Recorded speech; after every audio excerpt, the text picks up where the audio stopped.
Hello everyone, this is Tania Kandeel and you are watching law with Tania. Last video में हमने first part के अंदर cover किया आर्बिट्रेशन एक्ट के सेक्शन 1 से सेक्शन 3 तक। और सेक्शन 3 के साथ जैसा कि एक स्केड्यूल जो था वो अलाइन होता है विच इज़ स्केड्यूल 1, उसको भी हम डिस्कस कर चुके हैं। आज की इस वीडियो में हम डिस्कस करेंगे सेक्शन 4। सेक्शन 4 से आगे हम फॉरवर्ड देखते हैं कि बेसिकली सेक्शन 4 हमें क्या कहता है। This section says that agreement that arbitrators be appointed by third party। इस सेक्शन के अंदर बेसिकली मेंशन किया गया है कि जब एक आर्बिट्रेशन एग्रीमेंट लिखा जाता है, एक ऐसा मुआहदा होता है कि जिसके अंदर ये ऑलरेडी डिस्क्राइब कर दिया जाता है कि आने वाले जितने भी फ्यूचर डिफरेंसेस हैं पार्टीज़ के दरमियान वो कोई तीसरा शख्स सुनेगा। That is called arbitration agreement. अब अगर एक आर्बिट्रेशन एग्रीमेंट के अंदर हम क्लियरली ये चीज़ मेंशन कर देते हैं, एक नाम के साथ किसी शख्स को मेंशन कर देते हैं, लिख देते हैं कि ये जो शख्स होगा ये आने वाले हमारे फ्यूचर डिफरेंसेस के लिए जो भी आर्बिट्रेशन होगी, जो भी मैटर आर्बिट्रेटर के पास जाएंगे, उस आर्बिट्रेटर को सालिस को मुकर्रर ये शख्स करेगा। या फिर हम लिख देते हैं कि फ़लाँ ऑफिस के अंदर जो शख्स बैठा होगा, फ़लाँ कुर्सी पे फ़लाँ सीट पर जो बंदा डेजिग्नेटेड होगा वो हमारे आर्बिट्रेटर को पॉइंट करेगा कि अगर हमारे दरमियान कोई इशू अराइज़ होता है तो जो आर्बिट्रेटर हमारे इशू को सुनेगा उसकी अपॉइंटमेंट बेसिकली ये शख्स करेगा जिसको हम आर्बिट्रेशन एग्रीमेंट के अंदर मेंशन करें। सो हम सेक्शन 4 के अंदर ये अलाउड है कि आप अपने आर्बिट्रेशन एग्रीमेंट के अंदर ऐसे शख्स को बाय नेम भी मेंशन कर सकते हैं और बाय डेजिग्नेशन भी लिख सकते हैं कि ये शख्स जो है हमारे आने वाले डिफरेंसेस के अंदर आर्बिट्रेटर को अपॉइंट करेगा।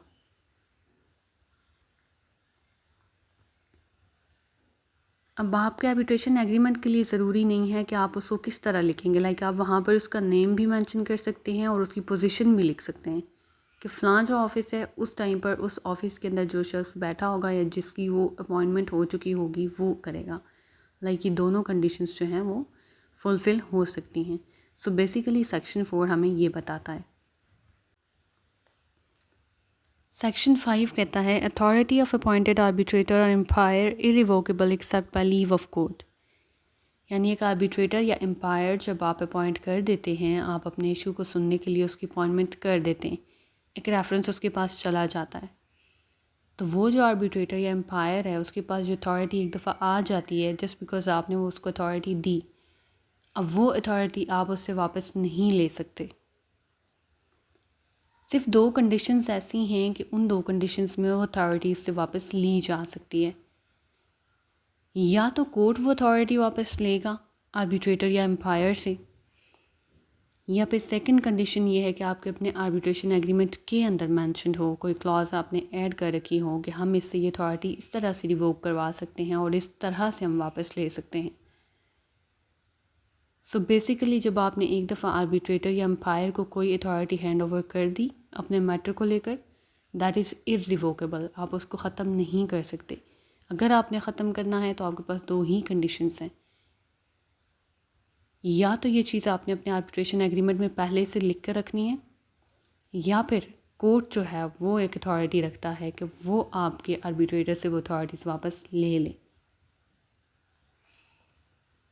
This was all about section 5। Section 6 को हम देखते हैं। Section 6 says arbitration agreement not to be discharged by death of the party thereto। यानी अगर जो आर्बिट्रेशन एग्रीमेंट के अंदर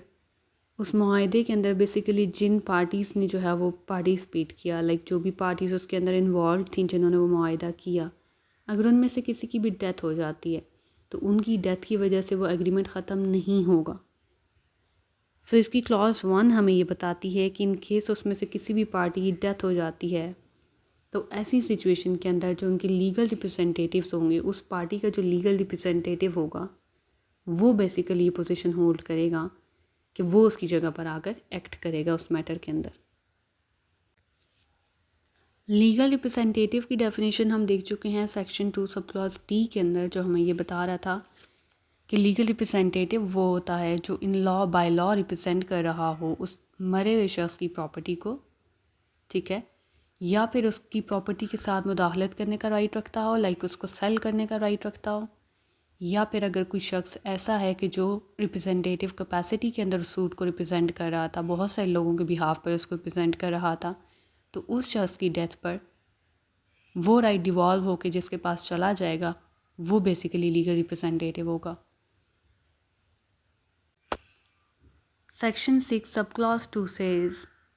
कि अगर किसी भी पार्टी की डेथ हो जाती है जो आर्बिट्रेशन एग्रीमेंट का हिस्सा है जो पार्टी, ऐसी सिचुएशन में उसने जिस आर्बिट्रेटर को अपॉइंट किया होगा, लाइक अगर वो आर्बिट्रेटर अपॉइंट करी अपनी तरफ से कोई, तो उसकी डेथ पर उस आर्बिट्रेटर की जो पावर्स हैं वो ख़त्म नहीं होंगी,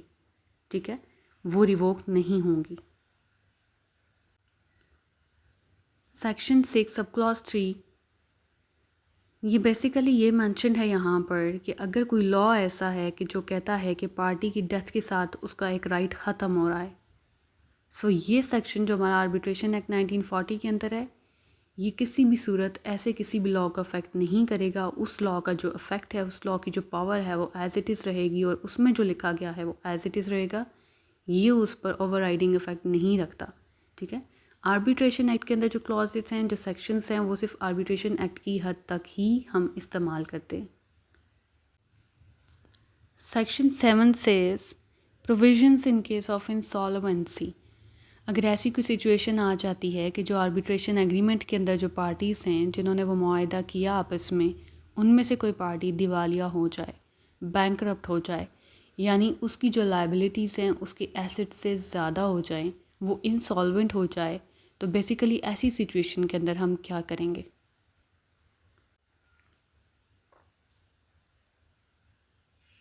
ऐसे कोई भी कॉन्ट्रैक्ट्स कि जिनके अंदर जो पार्टीज़ हैं उनमें से कोई पार्टी इंसॉल्वेंट है, ठीक है, तो ऐसी सिचुएशन के अंदर अगर आने वाले टाइम में वो पार्टी इंसॉल्वेंट डिक्लेयर हो चुकी है और उसकी जगह पर रिसीवर कोर्ट की तरफ से अपॉइंट कर दिया जाता है जो उसकी जगह पर उस सारे मैटर के अंदर पार्टिसिपेट करता है या उसकी जगह पर वो अपना रोल प्ले करता है, तो जिस तरह से राइट्स और लायबिलिटीज़ उस पार्टी के थे एज़ इट इज़ वो राइट्स और लायबिलिटी उस रिसीवर कर भी होंगे। लाइक वो वाली सारी चीज़ें कर भी सकता है जो पार्टी का राइट था और उसके अगेंस्ट भी वो सब किया जा सकता है जो पार्टी का राइट था या जो पार्टी के अगेंस्ट किया जा सकता था, वो एज़ इट इज़ रिसीवर के अगेंस्ट भी किया जा सकता है। सिमिलरली इसका जो क्लॉज 2 है वो ये कहता है कि अगर कोई ऐसी सिचुएशन है कि जिसके अंदर एक पार्टी इंसॉल्वेंट डिक्लेयर होने से पहले, यानी उसको जब दिवालिया डिक्लेयर किया गया उससे पहले उसने एक एग्रीमेंट कर लिया, ठीक है, वो एक एग्रीमेंट का हिस्सा बन गया और अब उसके ऊपर इंसॉल्वेंसी प्रोसीडिंग स्टार्ट हो चुकी हैं, यानी कोर्ट के अंदर उसके ऊपर इंसॉल्वेंसी की जो है वो केस स्टार्ट हो चुका है और अब उस मैटर को डिसाइड करने के लिए उस एग्रीमेंट को, जो आर्बिट्रेशन एग्रीमेंट उसने पहले किया था, उसको लाकर कोर्ट के अंदर उसके साथ डिस्कस करना ज़रूरी है या वहाँ पर कोर्ट के अंदर उसका प्रोड्यूस होना ज़रूरी है। तो ऐसी सिचुएशन के अंदर अगर कोई भी एग्रीमेंट की पार्टी ये कोर्ट के सामने रिक्वेस्ट करे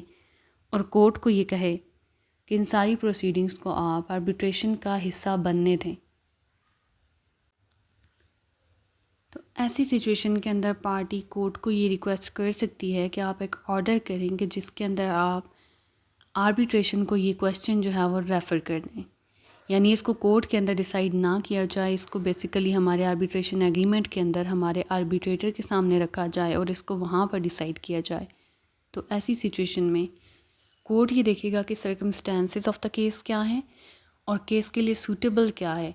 अगर ये कोर्ट को सूटेबल लगेगा तो वो एक ऑर्डर ऐसा पास कर देगा कि जिसके अंदर वो ये मेंशन कर देगा कि जो मैटर इन क्वेश्चन है, यानी यहाँ जो क्वेश्चन अराइज हो रहा है, उसको बेसिकली आर्बिट्रेटर की तरफ रेफ़र किया जा रहा है और वो इसको डिसाइड करेगा। अब ये वो सिचुएशन थी क्लॉज 2 के अंदर कि जिसके अंदर क्लॉज 1 अप्लाई नहीं होती। लाइक वहाँ पर ऑलरेडी एग्रीमेंट के अंदर ये मेंशन नहीं था कि रिसीवर की अपॉइंटमेंट होगी और रिसीवर जो है वो एक इंसॉल्वेंट बंदे की जगह पर एक्ट करेगा और उसका रोल प्ले करेगा। जब ऐसी सिचुएशन नहीं थी कि आपके आर्बिट्रेशन एग्रीमेंट के अंदर ये मेंशन नहीं था, तो फिर आपने या पार्टी ने या रिसीवर ने कोर्ट के पास अप्लाई किया और कोर्ट से ये रिक्वेस्ट किया कि आप इस मैटर को आर्बिट्रेशन एग्रीमेंट के सामने जाने दें और इस मैटर को वहाँ पर सॉर्ट आउट होने दें। सो बेसिकली यहाँ पर इन दोनों क्लॉजेस के अंदर ये डिफरेंस है।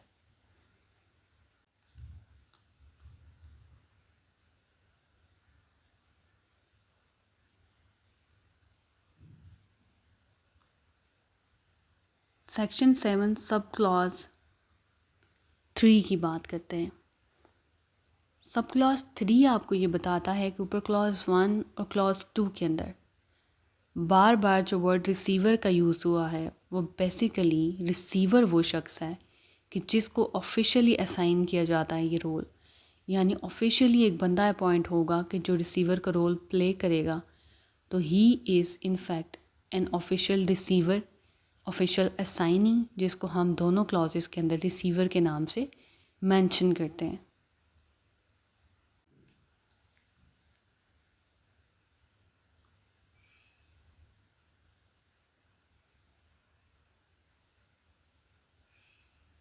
ओके, सो सेक्शन 7 के अंदर हमने ये पढ़ा कि अगर हमारे आर्बिट्रेशन एग्रीमेंट के अंदर ये मेंशन्ड है कि कोई भी शख्स जब इंसॉल्वेंट हो जाएगा तो उसका रोल रिसीवर प्ले करेगा और राइट और लायबिलिटी सारी रिसीवर पे शिफ्ट हो जाएंगी, या फिर अगर आर्बिट्रेशन एग्रीमेंट के अंदर ये चीज़ मेंशन नहीं है तो ऐसी सिचुएशन कि जिसके अंदर ये दोनों चीज़ें मेंशन ना हो आर्बिट्रेशन एग्रीमेंट के अंदर, उसके अंदर पार्टी या रिसीवर जो है वो कोर्ट को रिक्वेस्ट करेगा कि आप एक ऑर्डर करें कि जो इंसॉल्वेंसी प्रोसीडिंग्स चल रही हैं एक पार्टी के अगेंस्ट और जो मैटर इन क्वेश्चन है उसको उठाकर रेफ़र कर दिया जाए आर्बिट्रेटर के सामने और वो इसको डिसाइड करे, तो ऐसी सिचुएशन में कोर्ट एक ऐसा ऑर्डर पास कर सकती है। साथ ही हमने देखा कि एक रिसीवर कौन होता है। रिसीवर वो होता है जो ऑफिशियली असाइन होता है, जिसको ये रोल वो रिसीवर कहलाता है। Next moving forward to section 8। Section 8 बताएगा कि power of court to appoint arbitrator और अंपायर।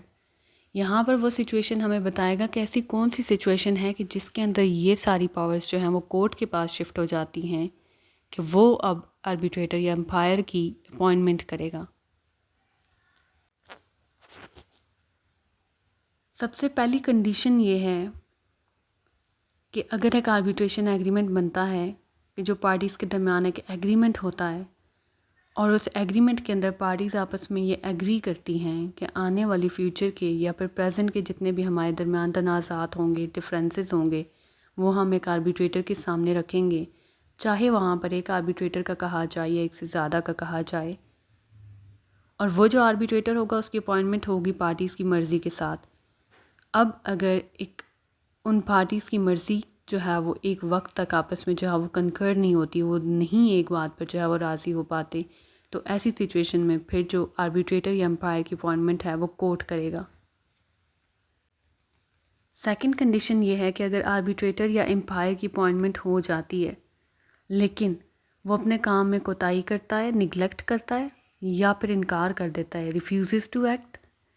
या फिर वो इस काबिल नहीं रहता कि वो उसके अंदर अपना रोल प्ले कर सके, इनकैपेबल हो जाता है या फिर वो मर जाता है, ही डाइज। और आर्बिट्रेशन एग्रीमेंट के अंदर ये मेंशन नहीं किया गया था कि अब उस सिचुएशन में जब ऐसा हो जाएगा तो फिर वहाँ पर वैकेंसी कैसे फिल की जाएगी।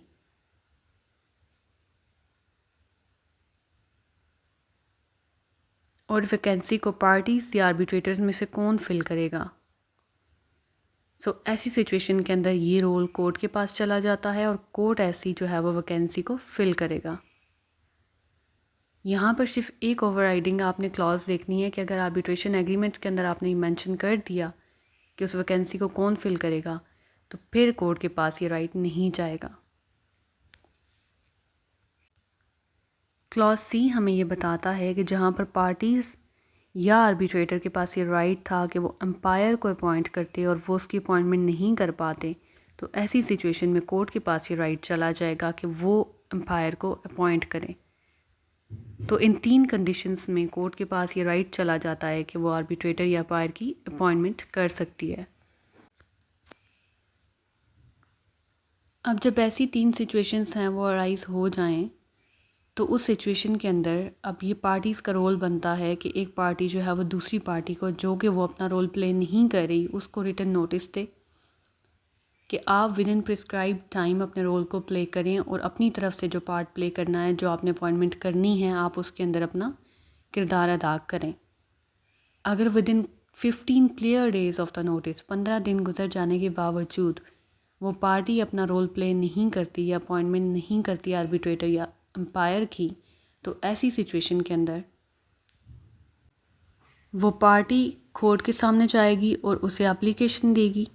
एंड कोर्ट जो है वो फिर अपनी मर्ज़ी से एम्पायर या आर्बिट्रेटर की अपॉइंटमेंट करेगा और उस आर्बिट्रेटर या एम्पायर के पास वही पावर्स होंगी, उसकी वही पोजीशन होगी कि जिस तरह अगर उन दोनों पार्टीज़ की मर्ज़ी से एक आर्बिट्रेटर या एम्पायर अपॉइंट होता और उसके पास पावर्स होती, so this will be the totally same situation. आज की इस वीडियो में हमने डिस्कस किया up till section 8। Next video में हम फर्दर देखेंगे आगे सेक्शन 9 से ऑनवर्ड्स और इस सीरीज़ को हम कंप्लीट करेंगे। Stay tune and keep watching. अल्लाह हाफिज़।